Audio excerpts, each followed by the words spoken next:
Hi, welcome back to My Mom Life. If you're new here, welcome. I'm Jordan, and today we're making a strawberry cake. Let's get started. So for this video, it's a little bit different. I'm just making a box cake mix. I bought a strawberry cake mix for my husband for his birthday cake and strawberry frosting to go along with it. That's what he requested. Every time I use a box cake mix, I try to put in a package of pudding because that helps it stay moist. So I found this strawberry shake pudding. That's what I put in there. And then we're going to need the ingredients that go along with our cake mix. So the eggs, oil, and water. I also have some sprinkles out for decorating when we're all done. The first thing I did was mix up the cake mix just like the box says, and then I forgot to add my pudding in, so I'll do that after I start mixing. But this video is a little bit different because typically I would make things homemade, but I wanted to show you that you can make a cake mix for someone's birthday and it turned out just as good as one that you make homemade. It doesn't matter, it tastes really good, and you put just as much time and effort and love into it as if you were making it homemade, so they're going to enjoy it just as much. So I went ahead and mixed up my box cake mix, like I said, and then I realized that I forgot to add my pudding, so I went ahead and added in that pudding mix. This just adds in some moisture to your cake. It's going to help it from drying out. It does thicken up your batter a little bit, so just know that it's going to bake up just fine though. I have my oven preheating to 350 degrees like my box says, and in a minute we will grease our cake pans and get our cake in the oven.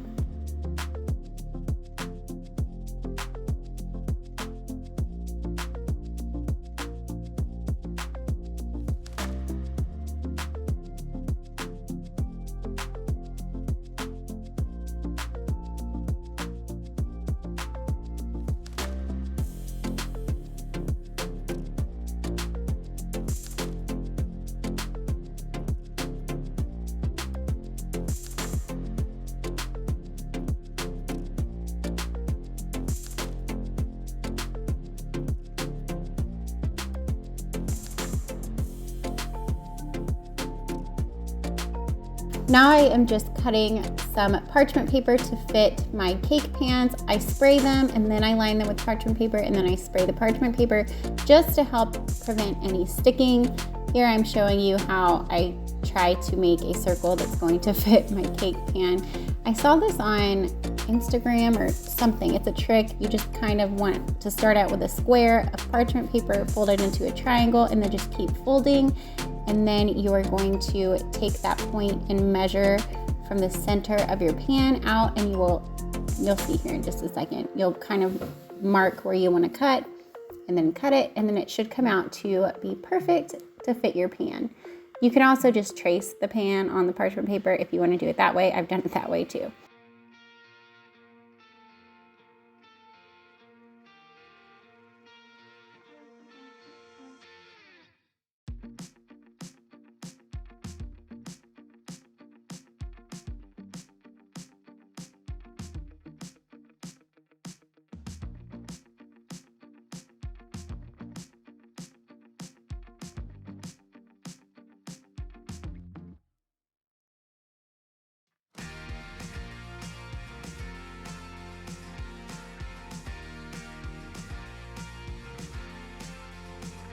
Now it is time to fill our cake pans. I use this big scoop that I have just to kind of measure out and have an equal amount in each pan, but you don't have to do that. You can just eyeball it, whatever you want to do. Just get your cake batter into your pans and we're going to bake it per the box directions. And when they come out, you want to let them cool completely before we start to frost the cake.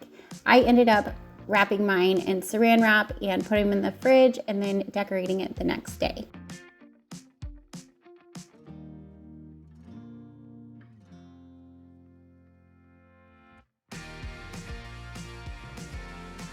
I used a small flat spatula to spread the batter out because it was so thick. It was just easier for me to do it that way. And then I popped them in the oven to bake.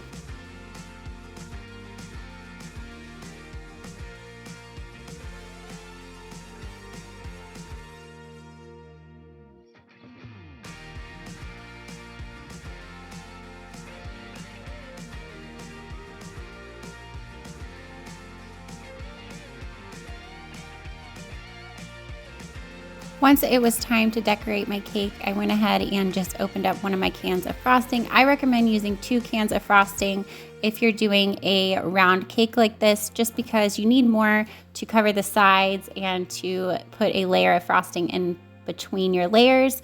If you're just doing a 13x9 pan, you probably don't need to have 2 cans of frosting, unless you like a lot of frosting. So I'm just going to get the frosting on the cake and spread it around. You want to be careful not to pull up any crumbs though, so that's why it's good to pop them in the freezer or the fridge just so your cakes are chilled. If they're not and they're more at room temperature, the cake is going to crumble easier on you. But if you refrigerate them, then you're less likely to have those crumbs come up into your frosting.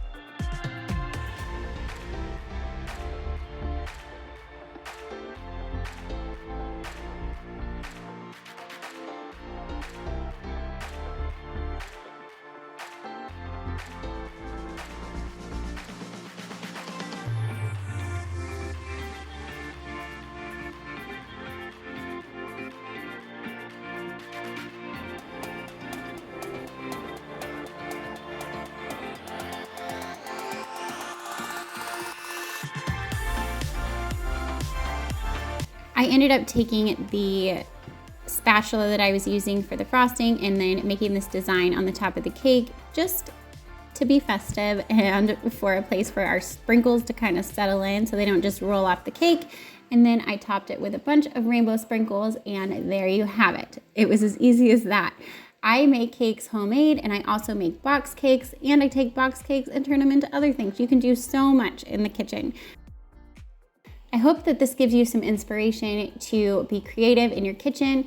Thank you so much for watching my video today. If you liked it, don't forget to give it a thumbs up. And if you're new here, welcome. I hope you subscribe and stick around, and I'll see you on my next one. Bye, guys.